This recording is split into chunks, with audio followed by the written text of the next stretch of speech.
Baiklah, kita mulakan kitab ni. Bab 25, kita dah sampai ke bab 25. Sahih Bukhari, Kitabul Ilm, masih lagi dalam Kitabul Ilm.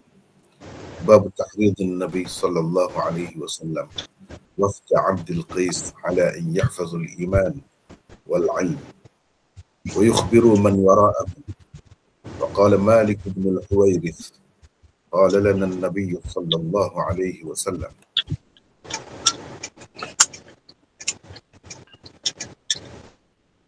ارجعوا إلى أهليكم فعلموهم. Bab 25, galakan Nabi SAW pada rombongan Abdul Qais supaya mereka menjaga, yakni memelihara iman dan ilmu, di samping memberitahu kepada orang-orang di belakang mereka, yakni yang tidak hadir. Malik bin Al-Huwairith berkata, Nabi SAW bersabda kepada kami, kembalilah kamu kepada ahli keluargamu dan ajarlah mereka. Di bawah bab di bawah bab ke-25 ini kita ada satu hadis, iaitu hadis ke-88.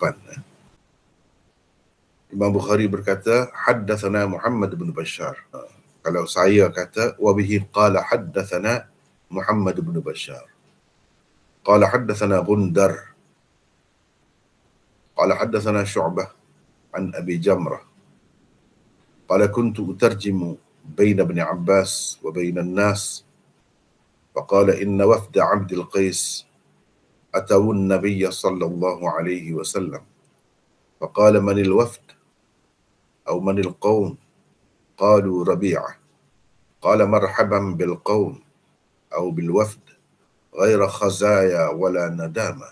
قالوا إنا نأتيك من شقة بعيدة وبيننا وبينك هذا الحي من كفار مضر ولا نستطيع أن نأتيك إلا في شهر حرام فمرنا بأمر نخبر به من وراءنا ندخل به الجنة.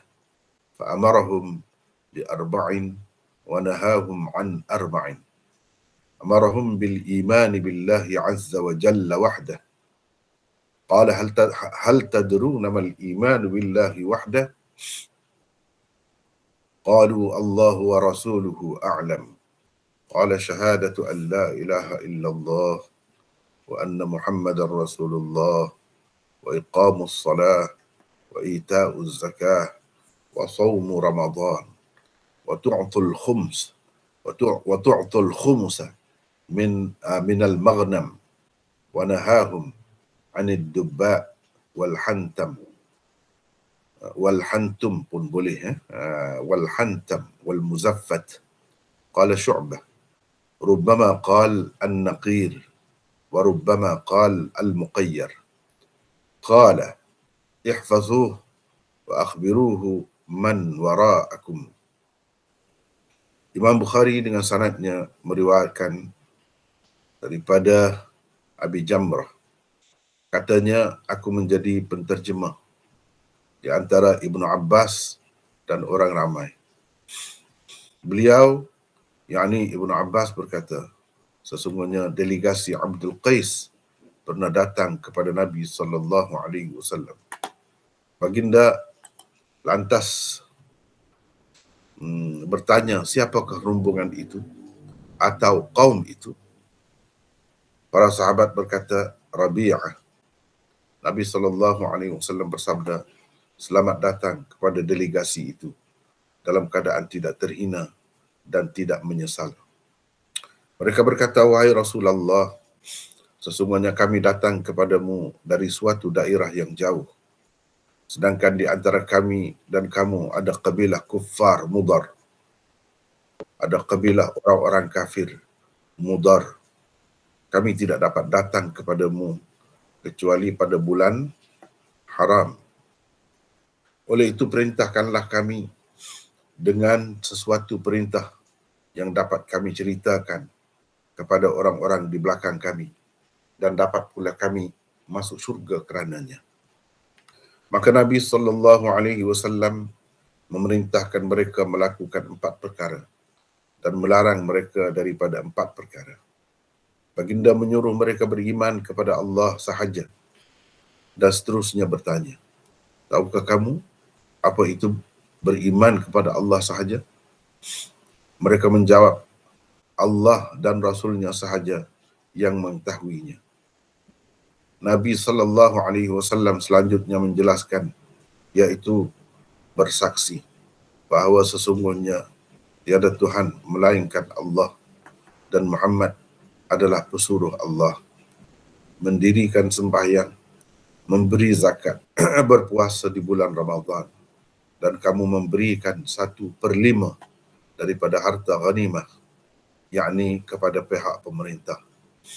Dan baginda SAW melarang mereka daripada 4 perkara, iaitu ad-dubba,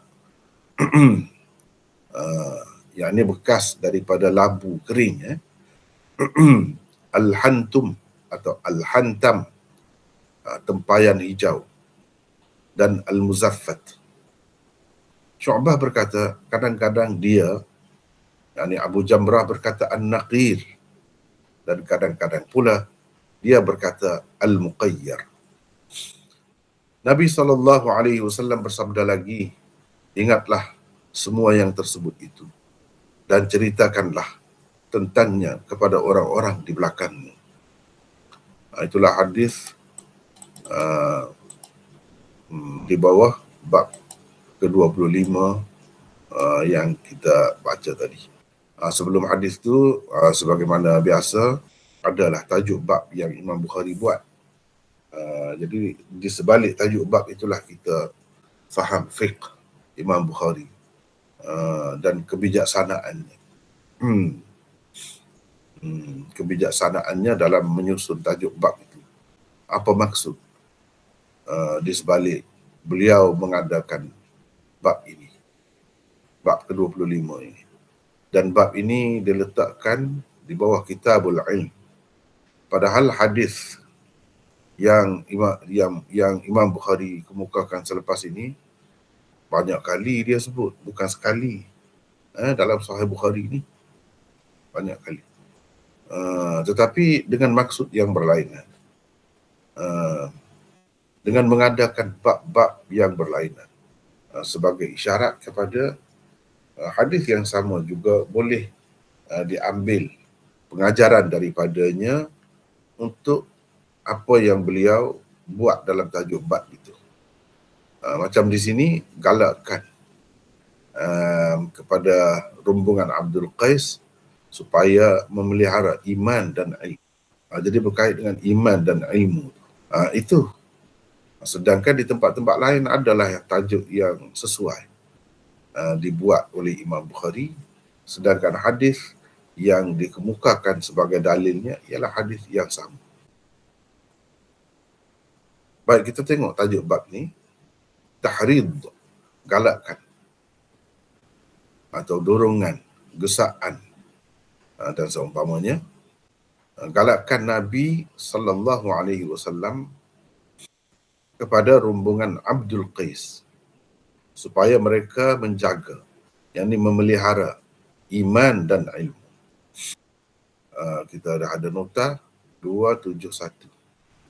Mana nota tu untuk membincangkan apa tujuan, apa maksud Imam Bukhari mengadakan tajuk bab ini dan apa perkaitannya dengan bab sebelumnya. Apa perkaitan? Sebab susunan Imam Bukhari ini dia saling berkait, berkesinambungan antara satu bab dengan satu bab yang lain. Baik, Imam Bukhari menyusun tajuk bab ini sebagai tambahan kepada cara penyebaran ilmu yang telah disebutkan pada bab sebelumnya. Jadi cara menyebarkan ilmu, menyampaikan ilmu ni macam-macam. Ada banyak cara, tidak satu cara sahaja. Kalau bab sebelum ni, caranya dengan soal jawab. Itu pun dengan isyarat sahaja. Kadang-kadang memadai, cukup. Jadi ini pun sebagai tambahan kepada cara atau bentuk penyebaran ilmu. Yang sebelum ni sudah disebutkan beberapa caranya.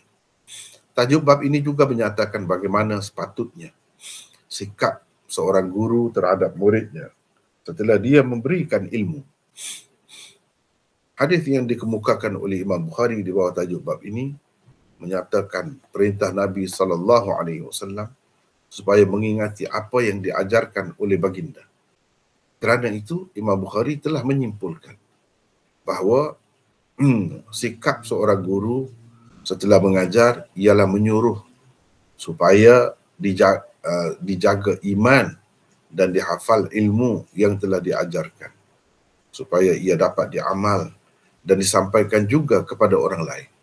Selepas pada itu, sampai kepada orang lain. Guru tu pesan.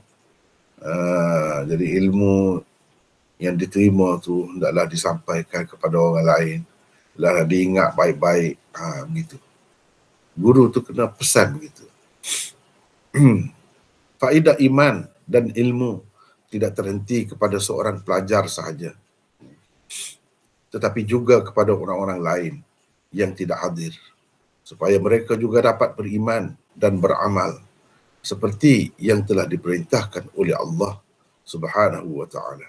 Begitulah iman dan ilmu dapat disebarkan ke serata tempat. Gitulah caranya. Sebab dua-dua tu perlu. Iman pun perlu, tak ada manusia yang terlepas, terkecuali daripada beriman. Semuanya kena beriman. Lelaki, perempuan, tua, muda, bangsa mana-mana pun, hidup di zaman mana sekalipun, perlu beriman. Ilmu pun kena ada. Terutamanya ilmu berkenaan dengan agama yang wajib, yang fardu ke atas setiap orang Muslim itu mengetahuinya. Kerana tanpa ilmu itu, dia tidak akan tahu bagaimana cara berhubung, berinteraksi dengan Allah Subhanahu Wa Taala, beribadat bagaimana caranya, dia tak tahu.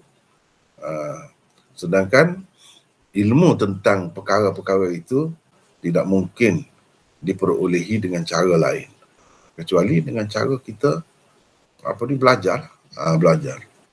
Bab sebelum ini menyatakan ilmu juga dipelajari dan diajar dalam bentuk soal jawab. Mana ilmu itu diperolehi juga dengan soal jawab. Sebagaimana pentingnya soal jawab dalam pembelajaran, tidak kurang penting juga peranan galakan dan semangat yang diberikan oleh seorang guru kepada pelajarnya. Itu Imam Bukhari nak cerita. Semuanya penting. Soal jawab pun kena ada. Lepas tu, galakan dan dorongan, semangat perlu diberikan oleh guru kepada pelajar. Sesetengah ulama berpendapat tujuan Imam Bukhari mengadakan tajuk bab ini ialah untuk menyatakan bahawa tidaklah disyaratkan setiap pendakwa itu alim tentang segala seluk beluk ajaran agama Islam. Tidaklah disyaratkan setiap pendakwa itu alim tentang segala seluk beluk ajaran agama Islam. Seseorang boleh saja menyampaikan apa yang diketahuinya tentang agama secara yakin. Yang dia yakin, yang dia tahu secara pasti. Itu sampaikan itu saja. Ilmu yang banyak-banyak lagi tak perlu. Setakat mana yang dia tahu, yang dia yakin. Itulah yang perlu. Sekadar itu pun dah boleh dah nak jadi pendakwah. Tidak kata kena alim dahulu.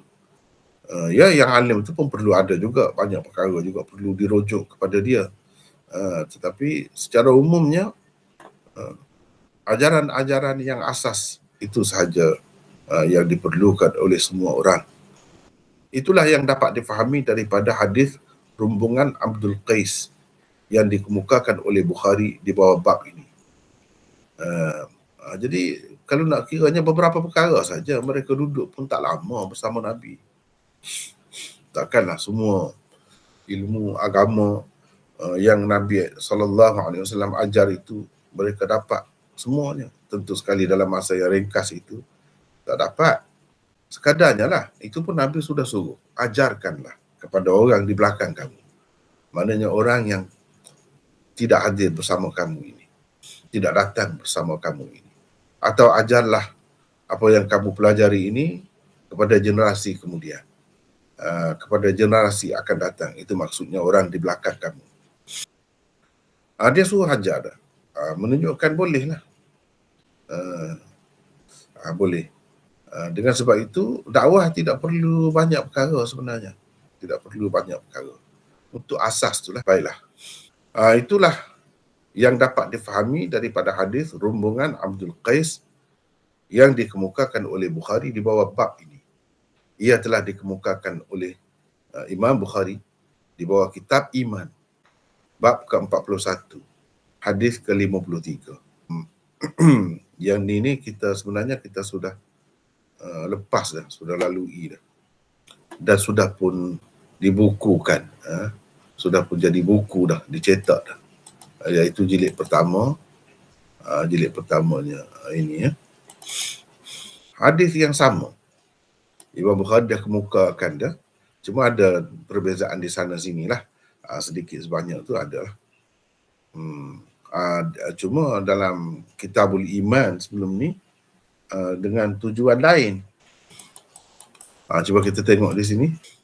Ini hadis Wafd Abdul Qais di bawah Kitabul Iman. Jadi makna hadis yang kita baca di bawah bab ke-25 tadi, Kitabul Ilm, perlu juga dibaca bersama dengan hadis Wafd Abdul Qais di bawah Kitabul Iman. Cuba tengok di sini. Ini Kitabul Iman. Kitabul Iman. Panjanglah perbincangannya. Imam Bukhari letak di bawah Babun Ada'ul Khumus Minal Iman. Di bab 41. Bab menunaikan khumus itu sebahagian daripada iman. Sebab ada dalam hadis tu Nabi SAW pesan bagi 1/5. Jadi 1/5 yang perlu dibahagi itu adalah sebahagian daripada iman. Panjanglah perbezaan perbahasannya di sini. Saya tidak nak bacalah. Cuba tengok sini. Cuba tengok sini. Ini hadisnya. Ini hadisnya. Hadis yang sama. Cuma perawi di bahagian mula-mula tu saja berbezanya. Cuba kita perhatikan. Ini hadis haddatsana Ali bin al-Ja'd qala akhbarana Syu'bah. Itu saja yang bezanya. Sedangkan dalam riwayat ini lain. Riwayat ini Muhammad bin Bashar. Imam Bukhari ambil daripada Muhammad bin Bashar. Dia kata haddatsana Gundar qala haddatsana Syu'bah. Daripada Syu'bah ke atas ni perawinya sama lah. Cuma bahagian bawah tu saja lain. Jadi perlu dibaca bersamalah. Di sana lebih banyaklah perbahasan. Saya telah kan. Cuba kita tengok di sini. Kalau kita nak tengok perbezaan tu, maknanya seseorang pelajar hadis tu dia mesti kena perhati benda-benda begini. Benda-benda begini. Apa beza antara satu riwayat dengan satu riwayat yang lain? Jalan riwayatnya berbeza ke tidak? Kemudian isi kandungan hadis itu sama ke tidak? Atau kalau ada perbezaan, di mana letak perbezaannya? Itu kena perhati semuanya. Sebab ia saling membantu. Ini kita baru bertemu dua.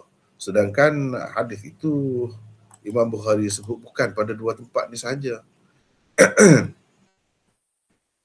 Cuba kita tengok di sini. Ini saya buat ni. Lihat atraf hadis ke-53 ini pada 87, 52, 523 dan seterusnya. Ini semua ni hadis yang sama lah. Hadis yang sama. Mana kita kena perhati pada semua tempat ini, pastikan apa perbezaannya. Apa yang lebih pada saluran riwayat itu. Dan apa yang kurang. Semua kena perhati. Itu kelebihan apabila kita tahu atraf hadis itu. Kalau dalam kitab yang sama, paling tidak di mana lagi ada. Berapa tempat. Maknanya Imam Bukhari sebut hadis ini 1, 2, 3, 4, 5, 6, 7, 8, 9, 10. 10 kali. Ada yang rekas, ada yang lebih detail. Ini penting kita tahu atraf. Baik. Kalau kita tengok, bandingkan di antara dua riwayat ini saja, dua saluran riwayat ini saja, kita dah dapat ada perbezaan. Umpamanya, cuba tengok sini. Terdapat beberapa perbezaan di antara hadis di bawah tajuk bab ini dan hadis di bawah Kitabul Iman itu. Antaranya ialah, ini yang kita dapat lihat. Mana kita nak pelajar-pelajar tu, hadis lain pun kena begitu jugalah. Kalau dalam satu kitab tu paling tidak kena tahu. Lebih baik lagi kalau tahu dalam kitab-kitab lain. Mungkin dia ada lagi perbezaan. Ada ziyadah, ada naqs di sana sini. Dan kena faham semua tu. Kenapa dikurangkan? Kenapa perkataan ini ada? Kenapa perkataan ini tak ada? Kena perhati semua tu. Yang pertama, di bawah Kitabul Iman, pertanyaan Nabi SAW telah dinukilkan dengan lafaz atadruna. Atadruna. Di sini pula dengan hal tadruna. Maknanya sama. Adakah kamu tahu? Tahukah kamu? Cuba kita perhatikan di sini kan. Cuba tengok ni. Ni. Hal tadruna. Dia guna perkataan itu. Dia guna perkataan itu. Baik, kalau dalam riwayat ini, cuba kita perhatikan. Atadruna mal iman. Bukan hal tadruna. Perkataan itu berbeza. Tapi mafhumnya sama. Mafhumnya sama. Itu yang pertama, kalau kita perhatikan. Yang kedua, di sini Abu Jamrah hanya menceritakan tugasnya sahaja, iaitu menjadi penterjemah di antara Ibnu Abbas dan orang ramai. Di sana pula disebutkan juga penghormatan Ibnu Abbas terhadapnya, janji beliau kepadanya. Di sini dia cerita dia ni sebagai penterjemah. Tapi dalam riwayat di bawah Kitabul Iman tu, kalau perhatikan, Ibnu Abbas begitu menghormati dia. Di sini tak ada sebut. Ibnu Abbas suruh dia, minta dia duduk di sebelah dia. Di atas katil dia, tempat duduk dia tu. Tempat duduk yang besar lah, istimewa lah daripada orang lain. Kita nak kata sofa ke apa ke macam sekarang ni, besar begitulah. Orang lain tu duduk semua begitu. Jadi dia suruh Abu Jamrah itu duduk sebelah dia, dekat dia. Lepas tu dijanjikan pula, dia nak bagi sesuatu, dia nak bagi duit, nak bagi harta kepada Abu Jamrah, kerana telah berperanan, telah memainkan peranan sebagai penterjemah. Jadi besar juga peranan penterjemah itu. Di sana begitu. Di sini tak ada, dia sebut sebagai penterjemah saja. Penghormatan Ibnu Abbas dan janji beliau kepadanya itu tidak disebut, tapi di sana disebut. Jadi dengan kita mengetahui semua saluran riwayat itu, kita dapat menguasai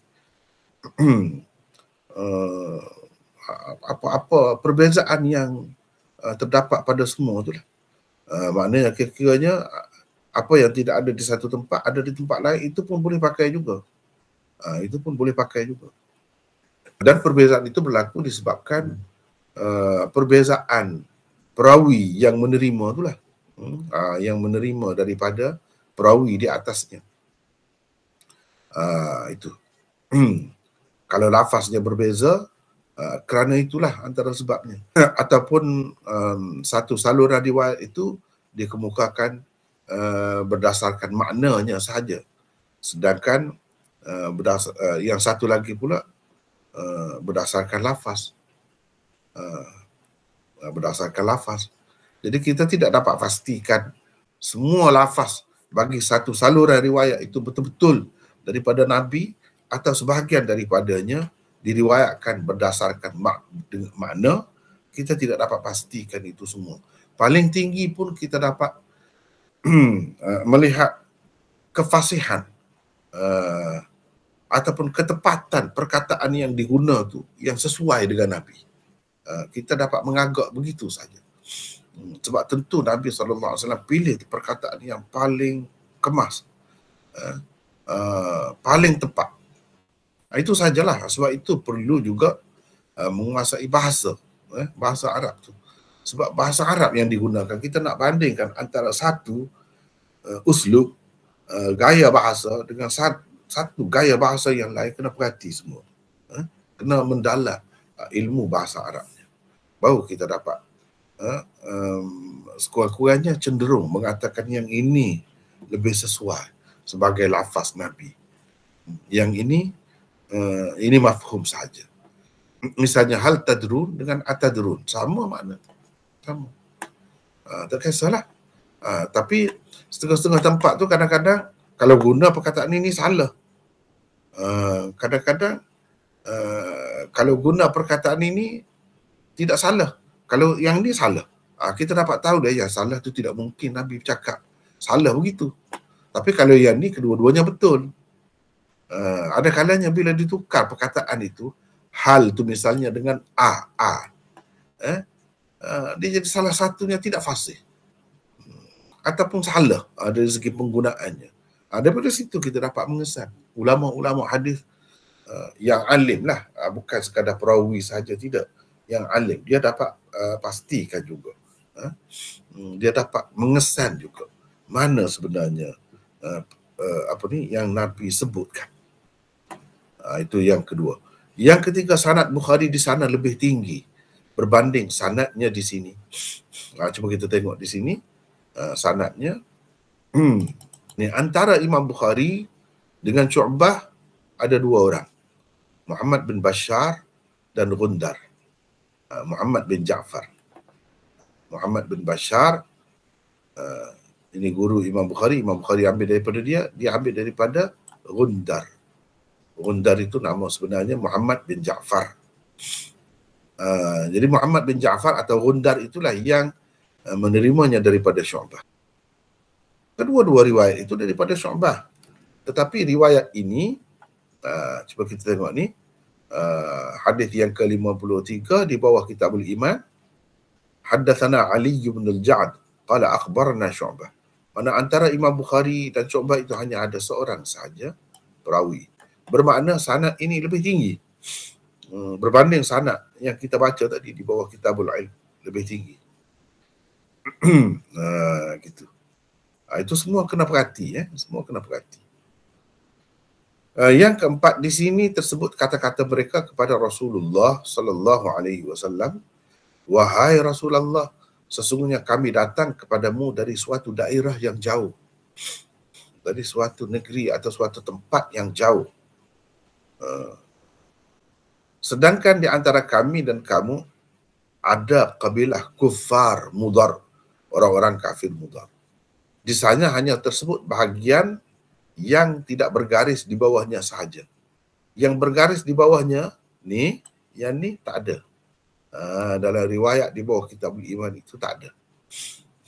Jadi kami susah nak mari, di antara kami dengan kamu ni ada orang kafir Mudar yang mengganggulah, sehingga kami tidak boleh datang dengan senang.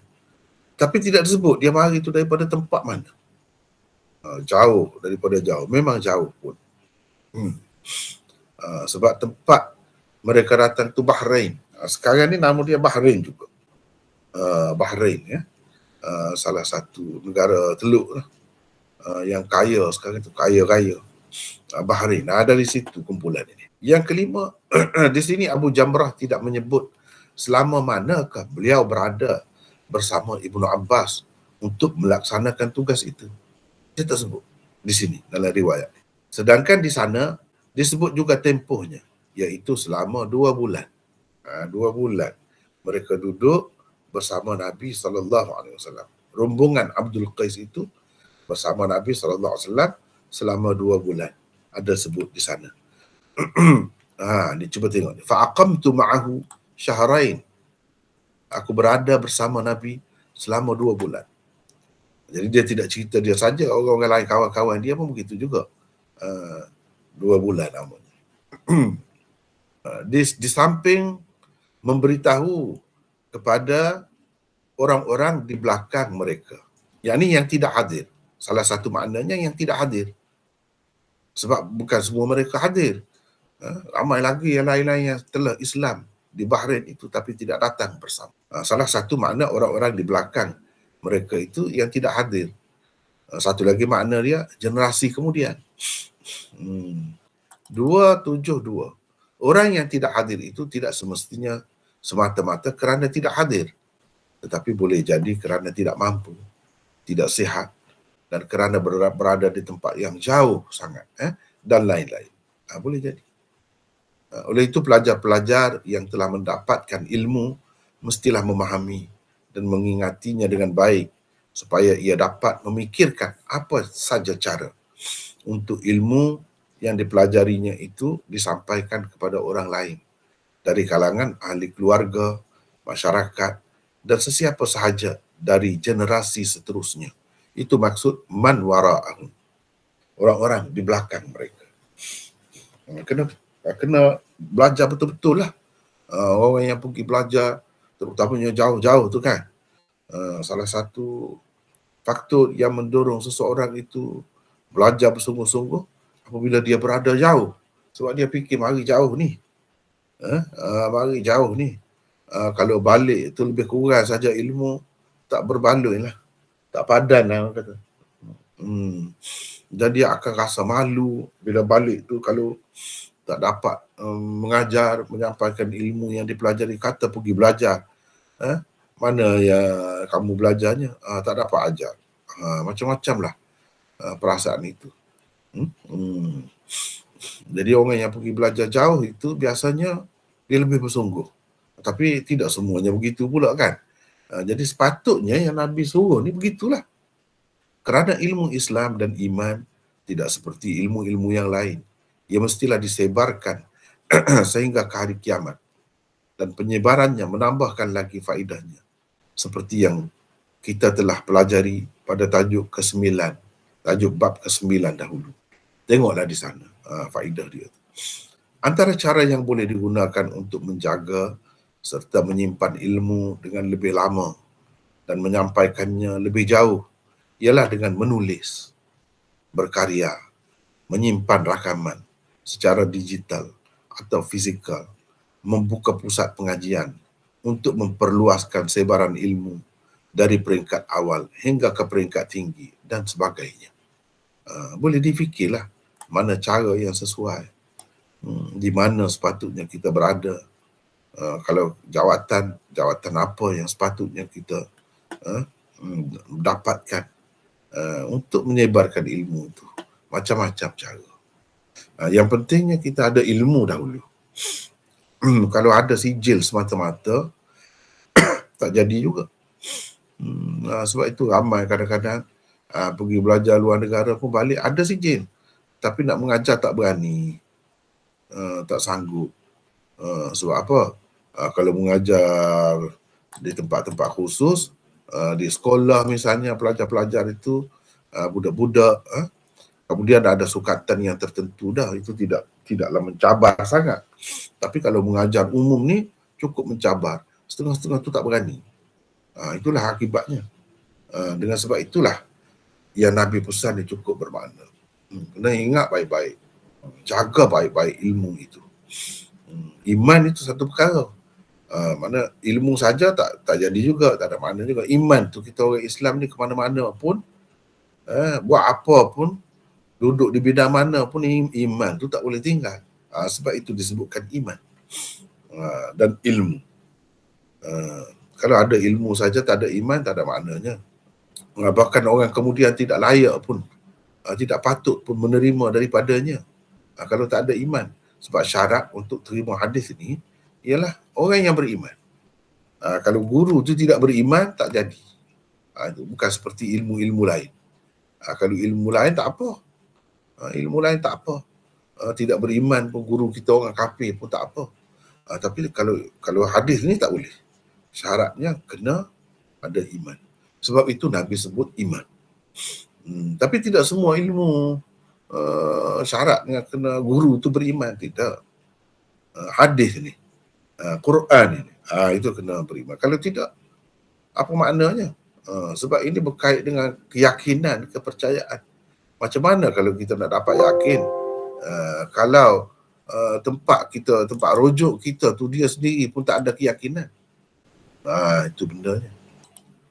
Baik. Selepas itu Malik bin Al-Huwairith berkata, Nabi SAW bersabda kepada kami, kembalilah kamu kepada ahli keluargamu dan ajarlah mereka. Ini menunjukkan ilmu yang kita tahu itu mula-mula sekali, yang paling utamanya diajarkan kepada ahli keluarga kita.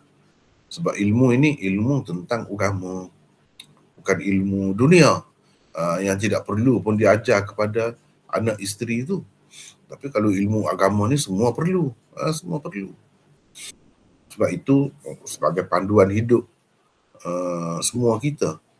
Baik, kita ada nota pula di sini 273. 273. Malik bin Al-Huwairith. Ni saya nak sesiapa lah pula baca antara kita. Siapa nak baca silakan. Silakan, siapa nak baca? Siapa? Izzuddin. Silakan.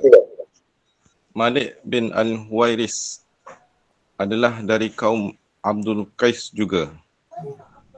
Tetapi perintah Nabi SAW di sini tidak khusus kepada mereka. Kerana baginda tidak diutuskan untuk mengajar satu golongan sahaja, dan kisah ini boleh diterapkan pada sesiapa sahaja hingga ke akhir zaman. Kerana itulah Imam Bukhari meletakkan kata-kata Malik bin Al-Huwairith di sini. Malik bin Al-Huwairith juga adalah salah seorang dari rombongan Abdul Qais yang datang menemui Rasulullah SAW. Seperti tersebut di dalam hadis bab ini. Butir-butir perintah baginda boleh didapati pada hadis Sahih Bukhari di bawah kitab adab berikut. Ni hadis yang sama, tetapi sebahagian daripadanya lah di bawah kitabul adab pula. Jadi tadi kan saya dah tunjuk ni, dia atraf dia tu ada pada beberapa tempat. Ni hadis yang sama tapi sanad lain. Sanad lain. Jadi di sini ada semua. Silakan Izzuddin baca. Baca. Silakan teruskan. Haddatsana Musaddad. Haddatsana Ismail. Qala haddatsana. Qala haddatsana Ismail. Qala haddatsana Ayyub. An Abi Kilabah. An Abi Sulaiman. Malik bin Huwairith. Qala atayna Nabi sallallahu alaihi wasallam. Wa nahnu syababatun mutaqaribuna. فأقمنا عنده 20 ليلة فظن أن اشتقنا أهلنا وسألنا عمن تركنا في أهلنا فأخبرناه وكان رفيقا رحيما فقال ارجعوا إلى أهليكم فعلموهم ومروهم وصلوا كما رأيتموني أصلي وإذا حضرت الصلاة فليؤذن لكم أحدكم ثم ليؤمكم أكبركم. Bermaksud, kata Malik bin Al-Huwairith, kami telah datang menemui Nabi SAW dan kami adalah pemuda-pemuda yang umur lebih kurang sama. Kami tinggal bersamanya selama 20 malam, yakni 20 hari di rumah seorang sahabiyah. Baginda merasakan kami benar-benar telah menindui keluarga kami dan bertanya kami tentang siapa yang menjaga mereka. Kami memberitahunya, baginda seorang yang baik hati dan penyayang. Maka baginda bersabda kepada Nabi, kembalilah kamu kepada ahli keluargamu. Ajarlah mereka, suruhlah mereka dan melakukan apa-apa yang diwajibkan ke atas mereka. Dan bersembahyanglah kamu sebagaimana kamu telah melihat aku bersembahyang. Bila masuk waktu sembahyang, salah seorang darimu hendaklah melaungkan azan. Kemudian hendaklah yang lebih tua di kalanganmu menjadi imam sembahyangmu. Itu butir-butir yang Nabi SAW sebut supaya diajarkan itu. Apa benda? Termasuklah sabda Nabi yang selalu kita dengar berkenaan dengan sembahyang itu, sallu kama ra'aitumuni usalli, ada dalam riwayat ini. Ada dalam riwayat ini. Tapi pada saluran yang lain lah, saluran ini. Banyak perkara yang kita dapati di dalam riwayat ini yang tidak terdapat dalam riwayat yang kita baca tadi. Misalnya 20 malam, 20 hari kami berada bersama Nabi. Nabi yakin kami ni betul-betul telah merindui. Nabi rasa kami ni telah merindui keluarga kami. Dalam masa 2 bulan tu lama juga. Jadi datang sendiri-sendiri saja. Nampak sangat kami ni merindui keluarga kami. Nabi tanya siapa yang jaga mereka, siapa-siapa ada keluarga. Kami cerita semua. Dan Nabi ni seorang yang baik hati, seorang yang penyayang. Itu disebutkan. Apa yang tidak ada di dalam riwayat yang kita baca tadilah, di bawah Kitabul Ilm. Ini semua antara benda yang diajar oleh Nabi kepada mereka. Seterusnya kita masuk kepada hadis. Hadisnya kita telah baca tadi, terjemahannya juga telah kita sama-sama baca. Jadi apa yang perlu kita lihat seterusnya ialah hadis tu. Iaitu Abu Jamrah kata, aku menjadi penterjemah di antara Ibnu Abbas dan orang ramai. 274. Baca lagi Izzuddin, silakan. Sambung lagi. Ibnu Abbas memuliakan Abu Jamrah kerana kemahiran bahasanya, sehingga ketika Ibnu Abbas duduk di atas katil, beliau memanggilnya supaya duduk bersama dengannya di atas katil. Iman dan ilmu perlu disebarkan sehingga perlu dicari juru bahasa yang boleh menterjemahkannya kepada bahasa lain jika ia menjadi penghalang. Secara tidak langsung mengisyaratkan kepada kepentingan mempelajari lebih dari satu bahasa. Jadi bahasa itu penting kita lihat di sini, sehingga Abu Jamrah tu dijanjikan dalam hadis Kitabul Iman, dijanjikan Ibnu Abbas kata dia nak bagi harta kepada Abu Jamrah. Jadi terjemah ni juru bahasa apa? Bahasa Farsi. Sebab di sana dekat Iraq tu pada masa tu Ibnu Abbas jadi gubernur di zaman pemerintahan Sayyidina Ali. Jadi ramai orang-orang di sana tu orang-orang yang tidak tahu bahasa Arab. Hanya mereka tahu bahasa Farsi saja. Jadi apa-apa masalah mereka, persoalan yang timbul di kalangan mereka, susahlah nak dipaham oleh Ibnu Abbas walaupun seorang yang bijak, tapi kerana tidak menguasai bahasa tu, dia tidak boleh berinteraksi dengan mereka. Maka perlu ada orang-orang seperti Abu Jamrah ni. Dan Abu Jamrah dimuliakan kerana itu. Beliau Ibnu Abbas berkata, sesungguhnya delegasi Abdul Qais, kalau nak yang lebih detail lagi, mungkin perbahasan dari sudut-sudut lain, tengoklah juga yang saya sebut tadi kan, yang ni, yang satu lagi ni. Maknanya ini sudah dicetak pun, jilid 1 Sahih Bukhari, bersama dengan ulasan saya lah. Seperti inilah juga, seperti yang kita buat sekarang ni, asalnya nota-nota begini juga. Kemudiannya jadi buku. Dalam ni banyak lagi perbincangan yang boleh kita dapat. Baginda lantas bertanya, siapakah rombongan itu atau kaum itu? Para sahabat berkata, Rabi'ah. Ni puak-puak Rabi'ah ni. Puak-puak Rabi'ah. Tempat kita ni kan dia tak ada puak-puak begini kan.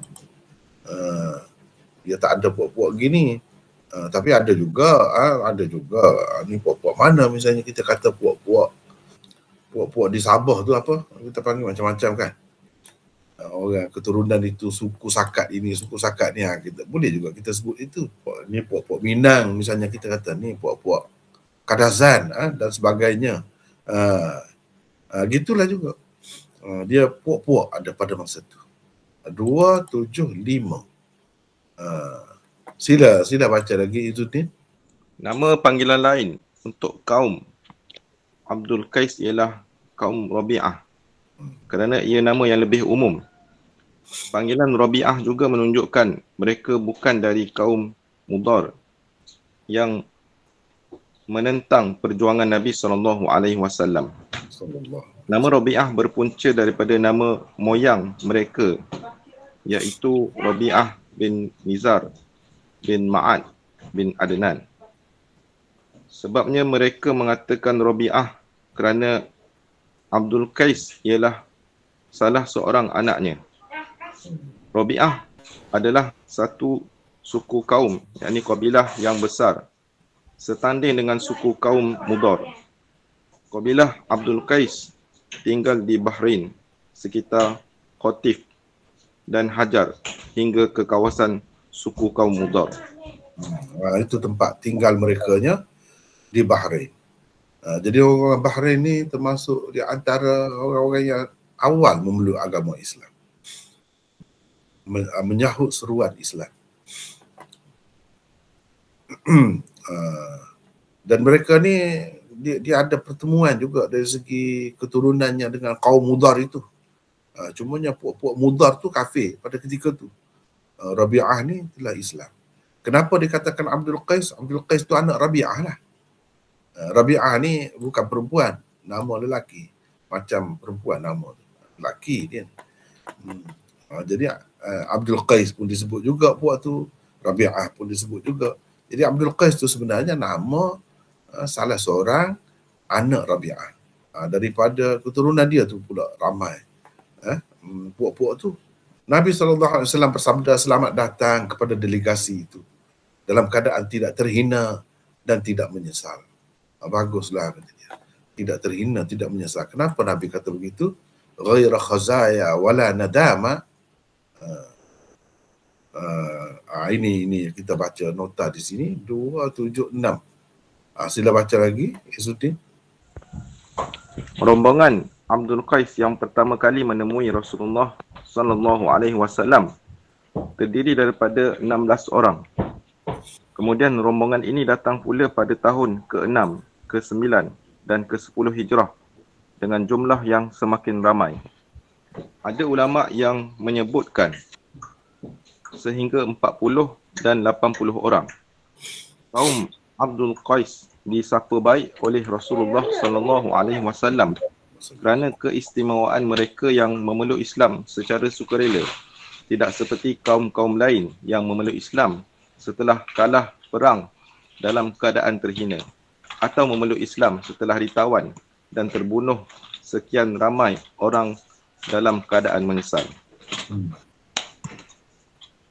Sembahyang Jumaat yang pertama sekali didirikan selepas di Masjid Nabi ialah di Masjid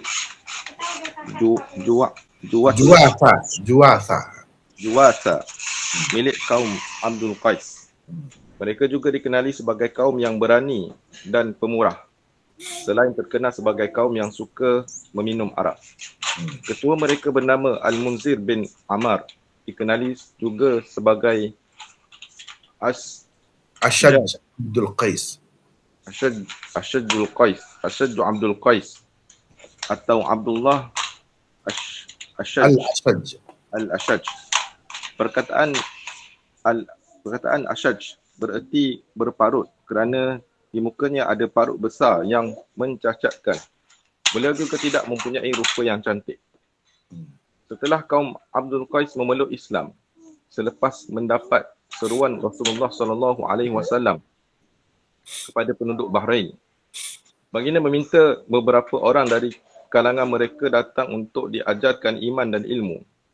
Setiba mereka di hadapan Rasulullah, mereka terjun dari tunggangan masing-masing untuk memegang tangan baginda dan menciumnya.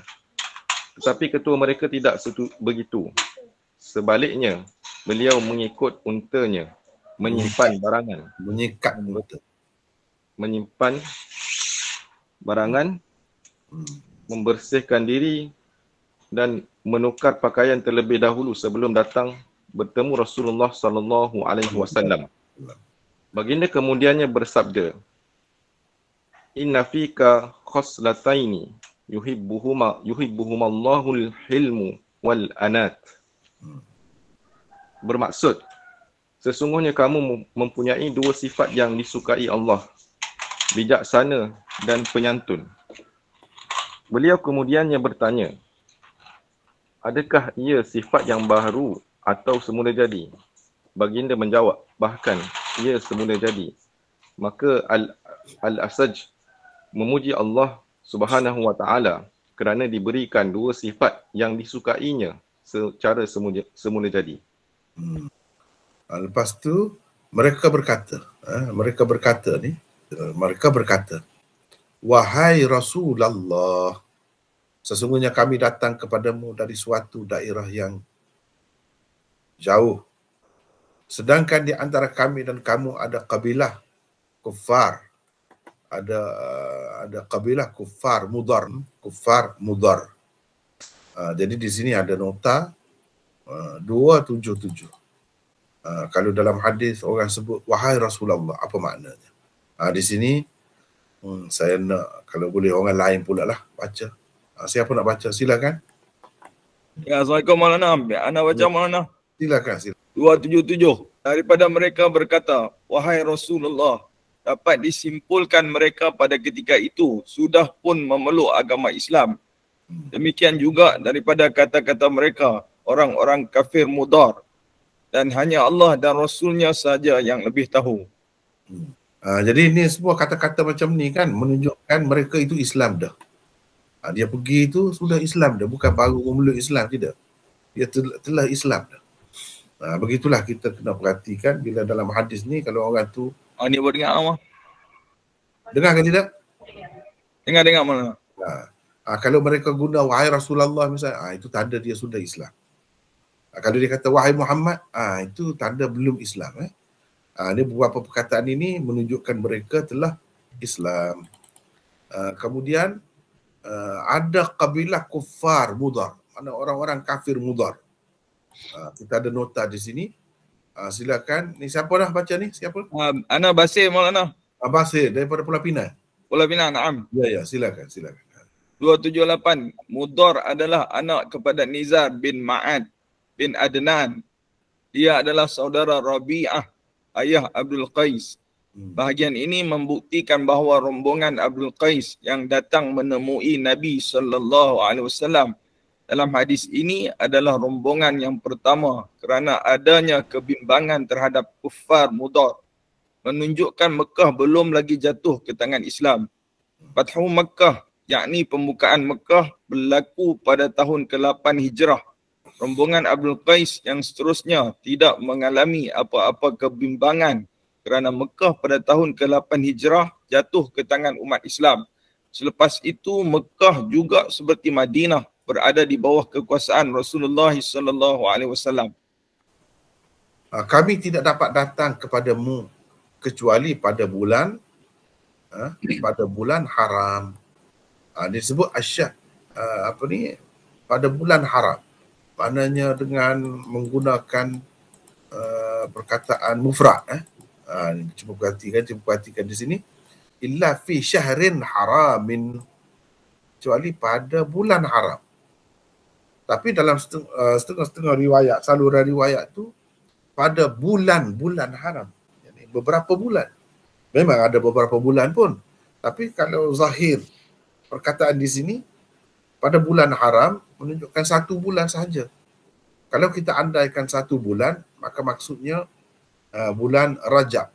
Sebab Mudar ni dia sangat menghormati bulan Rajab sebagai bulan haram. Adapun bulan-bulan yang lain itu dia tak kisah sangat. Walaupun dia jaga juga, dia meraihkan juga. Tapi yang paling mereka raihkan ialah bulan Rajab. Sebab itu orang kenal mereka sebagai Mudar. Rajab mana? Rajab Mudar disebut. Sebab golongan Mudar ini dia sangat menghormati, jaga sangat raja. Kalau yang lain dia ceroboh, dia pejam mata ceroboh, yang ni dia tak boleh, dia tak akan ceroboh.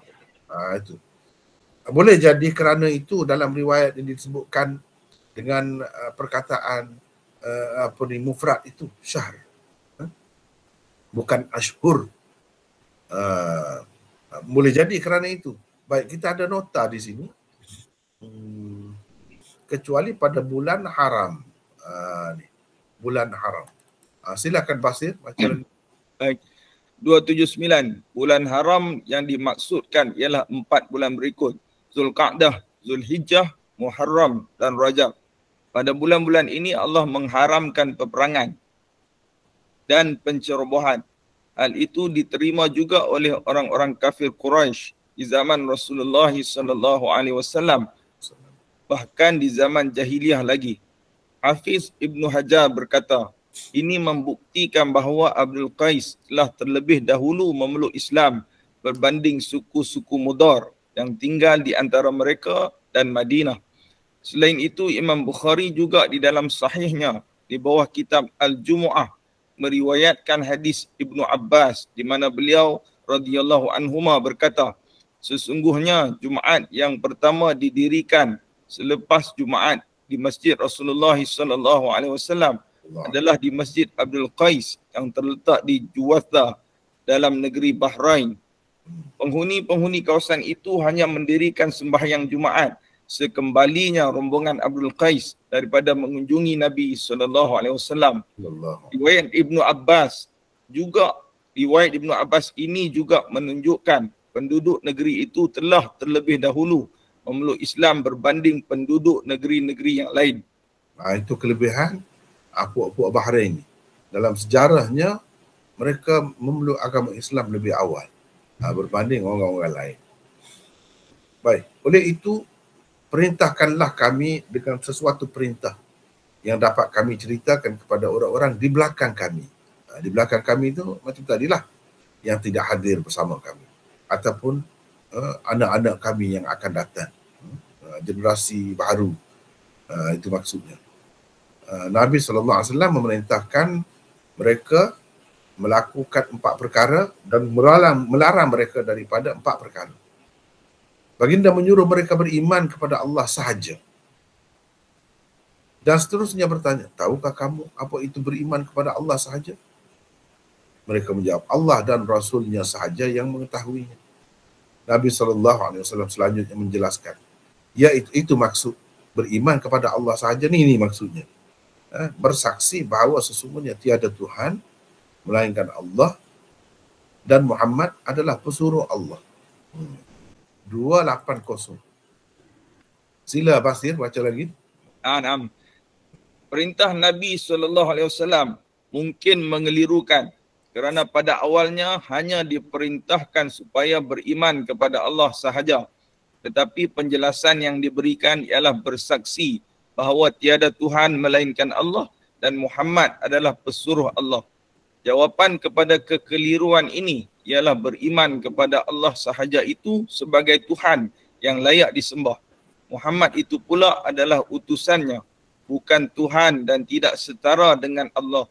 Muhammad itulah yang memberitahu kepada umat manusia bahawa Tuhan yang selayaknya disembah adalah Allah dan segala Tuhan lain adalah palsu. Itu maksudnya. Ya. Kemudian mendirikan sembahyang, solat, memberi zakat, berpuasa di bulan Ramadan. Dan kamu memberikan 1/5 daripada harta ghanimah kepada pihak pemerintah. Itu antara yang Nabi SAW perintahkan mereka. 281. Sila baca lagi, Basir. 281. Khumus disebutkan di sini kerana ia berkait dengan ghanimah dan peperangan. Kaum Abdul Qais pula terkenal sebagai kaum yang berani dan kuat berperang. Kerana itulah Rasulullah SAW memerintahkan kepada mereka supaya mengeluarkan khumus jika ditakdirkan mereka berperang dengan orang-orang kafir dan dapat mengalahkan mereka. Sebab nak dapat khumus tu kena perang dulu. Maknanya Rasulullah SAW dah gambarkan ada kemungkinan itu. Kemungkinan itu dah digambarkan. Dan baginda SAW melarang mereka daripada 4 perkara. 4 perkara. 282. Silakan Basir lagi. 282. Nabi SAW melarang menyimpan nabid, air rendaman buah, yakni air rendaman buah kurma, anggur dan sebagainya di dalam bekas-bekas tertentu ini kerana ia cepat memabukkan, sama ada dengan maksud membuat arak atau tidak. Kerana ia... Sekejap Basir. Okey. Sepatutnya di sini ada koma lah. Sepatutnya di sini ada koma tadi ya. Tak ada koma, dia jadi lain baca. Ini kerana ia cepat memabukkan.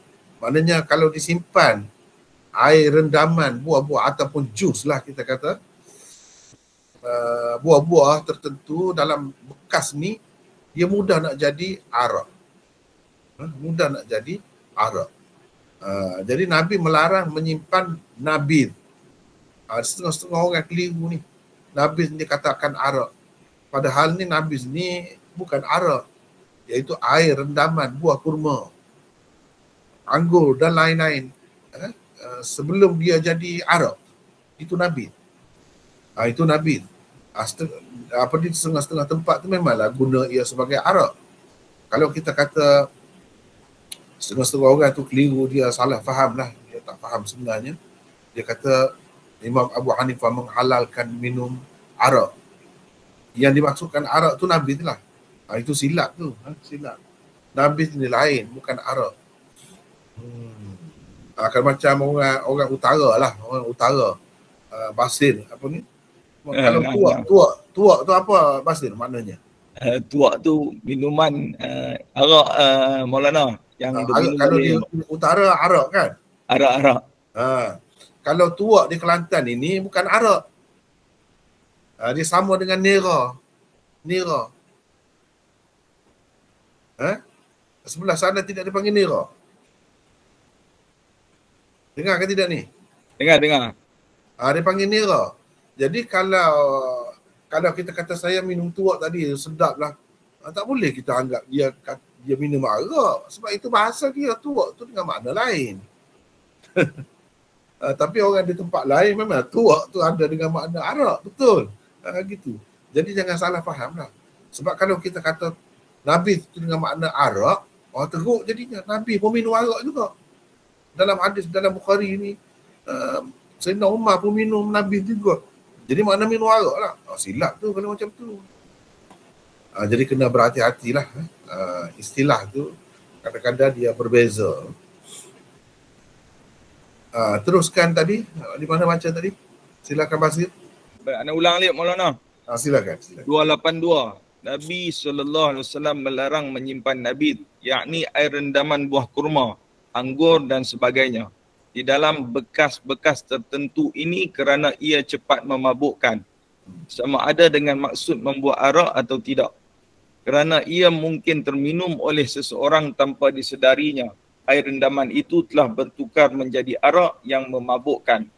Larangan ini kemudiannya dilonggarkan. Semua bekas boleh digunakan untuk menyimpan nabid selagi ia tidak digunakan untuk membuat arak. Apa yang dilarang sebenarnya ialah meminum apa saja yang memabukkan dalam apa saja bekas. Itu maksudnya.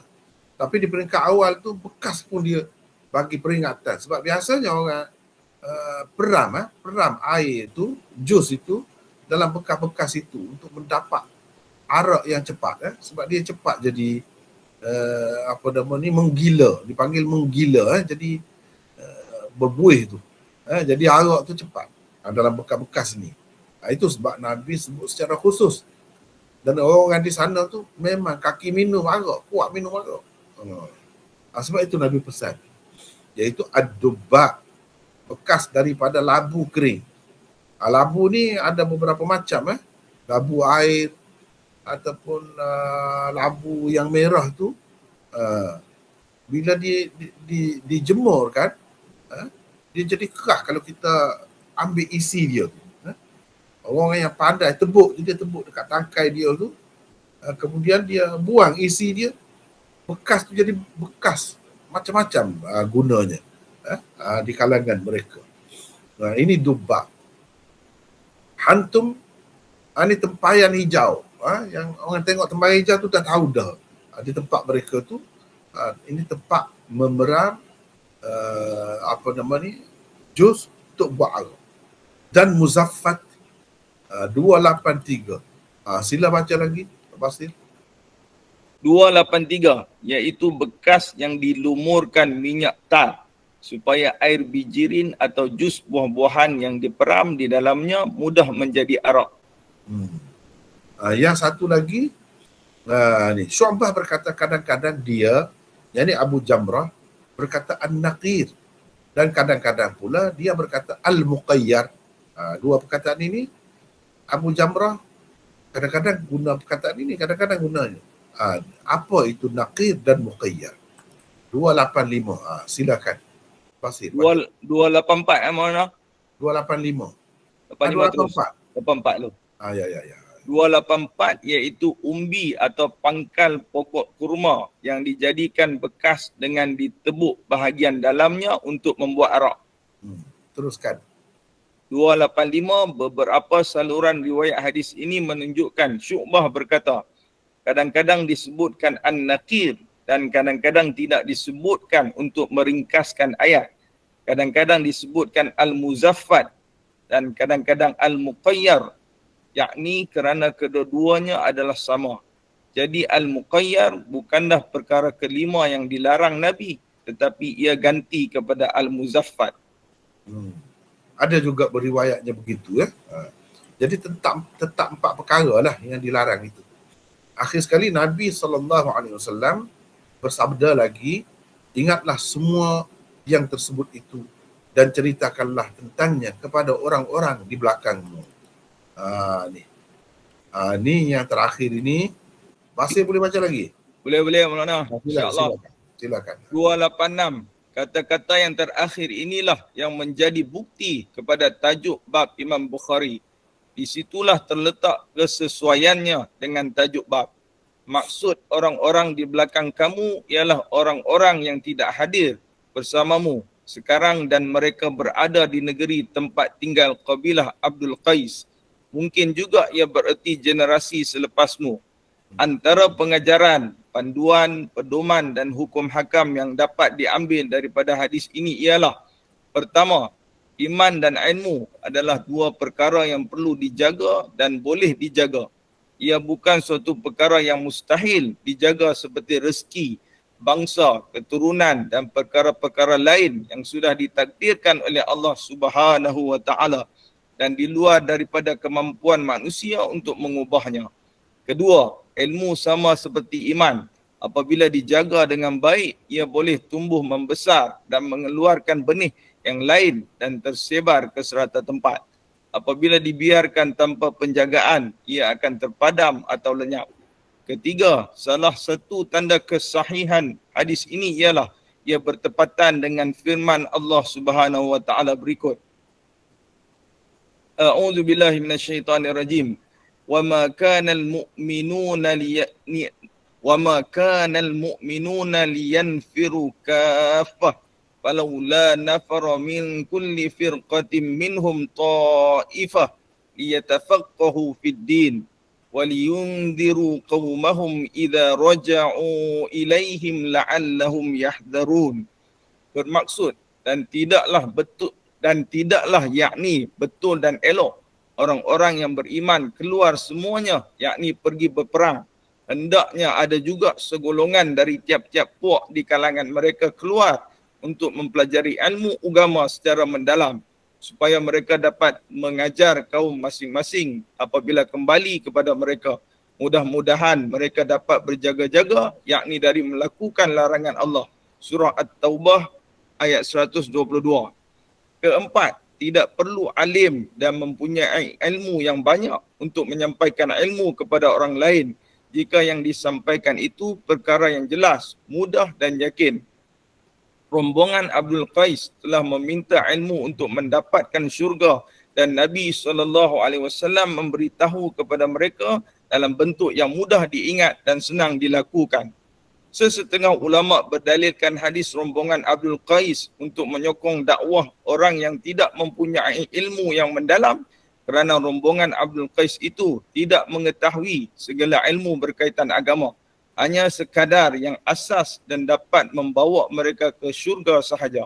Tetapi diperintahkan juga oleh Nabi SAW supaya menyampaikannya kepada orang lain. Semua ini menunjukkan orang yang mengetahui tentang sesuatu ajaran Islam boleh menyebarkannya kepada orang yang belum mengetahui tentangnya, di samping memperingatkan orang yang sudah tahu juga. Kelima, menyambut tetamu dengan mengucapkan kata-kata aluan yang baik-baik, tidak bermasam muka dan menutup pintu termasuk sebahagian daripada ajaran Nabi SAW. Bahkan begitulah yang dilakukan oleh baginda terhadap kaum Abdul Qais. Keenam, kebijaksanaan Nabi SAW dalam memilih perkara-perkara yang membawa ke syurga, tetapi ia berkaitan dan tepat untuk orang yang bertanya. Ketujuh, menuntut ilmu dari seorang guru semata-mata serta menghafalnya tidaklah membuktikan seseorang pelajar itu telah menguasai apa yang dipelajarinya. Kefahamannya baru terbukti apabila ia berjaya mengingati apa yang dipelajari dan mampu pula menyampaikannya kepada orang lain seperti yang dipelajarinya. Kedelapan, hadis yang masyhur, "Ballighu anni walau ayah," bukan bermaksud ayat Al-Quran sahaja yang perlu dihafal dan disampaikan kepada orang lain, kerana di dalam hadis ini tiada perintah supaya menghafal Al-Quran. Kesembilan, larangan daripada menyimpan air rendaman kurma kering, buah zabib dan sebagainya di dalam 4 bekas yang disebutkan secara khusus di dalam hadis, kerana air yang disimpan di dalam bekas-bekas tersebut mudah bertukar menjadi arak. Ke-10, amal soleh kalau diterima Allah boleh menyebabkan pengamalnya masuk syurga. Ke-11, dalam keadaan masa dan peluang terhad, soalan tentang perkara-perkara yang lebih penting itulah yang perlu diutamakan.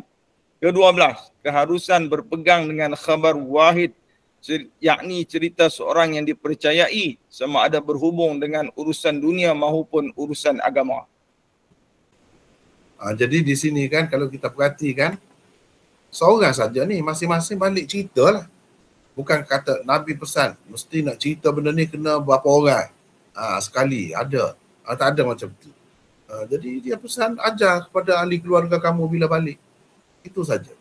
Tanpa mensyaratkan bilangan. Menunjukkan cerita satu orang saja tentang ajaran agama itu sudah boleh kita terima dan boleh dijadikan sebagai pegangan. Asalkan orang itu orang yang dipercayai. Jadi di sini inilah serba ringkas kesimpulan yang dapat kita ambil sebagai pengajaran, panduan, pedoman dan hukum hakam daripada hadis ini. Kalau kita lihat kepada hadis di bawah Kitabul Iman, itu pun perlu tengok jugalah bersama-sama dengan hadis yang kita baca tadi, sebab di sana ada beberapa perkara lagi. Di sana lebih panjang sebenarnya berbanding dengan riwayat yang kita baca hari ini. Lebih panjang dan perbincangannya pun lebih banyak, tentang perawi-perawinya ada di sini dan lain-lain lagi lah, banyak di sini. Siapa Abu Jamrah misalnya, sebab saya telah tulis dari sini, jadi saya tidak bincang lagi tentang dia, siapa dia. Contohnya di sini, beliau ialah Nasr, nama sebenarnya Abu Jamrah, Nasr bin Imran bin Isam atau Asim bin Wasi' al-Dubai al-Basri. Abu Jamrah adalah kunyah Nasr. Bagaimanapun Nasr lebih popular dengan nama kunyahnya Abu Jamrah. Jadi kalau orang Arab ni ada nama yang lebih popular untuk dia, ada yang kurang popular, begitulah. Jadi ini kedudukannya. Selain meriwayatkan hadis daripada Ibnu Abbas, Abu Jamrah juga meriwayatkan hadis daripada Ibnu Umar, Anas bin Malik, Zahdam al-Jarmi, A'idh bin Amr, Al-Muzani dan lain-lain. Orang yang meriwayatkan hadis daripada dia pula, cuba tengok di sini. Ibnu Abdul Bar berkata tentang dia, Abu Jamrah adalah seorang perawi yang disepakati para ulama tentang kethiqahannya. Menurut Imam Bukhari, Abu Jamrah meninggal dunia di Sarakhs pada tahun 128 Hijrah. Sarakhsi di Afghanistan sekarang ni. Ini berkenaan dengan Abu Jamrah. Kemudian banyak lagi perkara-perkara yang lain. Boleh kita lihat kenapa Abu Jamrah dimuliakan sebegitu rupa oleh Ibnu Abbas. Sebab ini dah jadi buku kan, saya bagilah rujukan semua ni. Dalam nota tu kita tu tak dibuat lagi sebab kita nak cepat-cepat kan. Dan tidak perlu pun. Bila jadi buku, saya bagi semua rujukan ni, cuma tengok. Apa yang diberi oleh Ibnu Abbas kepada Abu Jamrah tu? Yang diberi itu sebagai sagu hati ke atau sebagai upah misalnya. Daripada situ kita dapat banyak pula hukum. Hukum mengajar agama ni boleh ke ambil duit, ambil upah, ambil sagu hati, boleh ke tidak? Semua ada. Daripada sinilah ulama-ulama simpulkan antaranya. Boleh baca di sini. Panjang perbincangan. Kemudian latar belakang di sebalik mengemukakan kisah rombongan Abdul Qais kepada Abu Jamrah. Ini ada banyak lagi cerita di sini. Ni tahun berapa wafd atau rombongan Abdul Qais ni pergi bertemu Nabi ni, tahun berapa?